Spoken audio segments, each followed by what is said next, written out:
বেশি যদি বাংলাদেশিরা বাড়াবাড়ি করে, বেশি যদি বাংলাদেশের মৌলানারা বাড়াবাড়ি করে, তাদেরকে হুঁশিয়ারি দিয়ে জানিয়ে দিতে চাইছি, যদি ভারতবর্ষের 1 ইঞ্চি মাটিতে তারা হাত শুধু দেওয়ার চেষ্টা করে, তাদের জিভ টেনে নেওয়া হবে।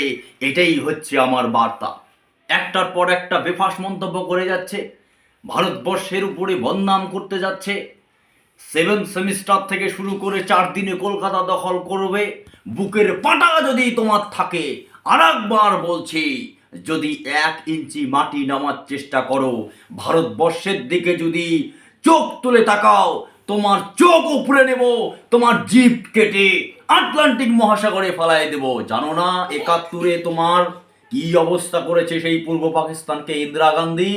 93,000 পাকিস্তানি সেনাকে সারেন্ডার করেছে ইন্দিরা গান্ধী। যেদিন তুমি আজকে বড় বড় বাংলাদেশ থেকে বড় বড় কথা বলছো, তোমার লজ্জা করে না? তুমি ইতিহাস জানো না, তুমি সব ভুলে গেছো। সেই খান সাহেবের যে অত্যাচার ছিল পূর্ব পাকিস্তানে, সেখান থেকে উদ্ধার করেছে আমার ভারতীয় সেনা, আমার প্রাক্তন দেশের প্রধানমন্ত্রী শ্রীমতী ইন্দিরা গান্ধী।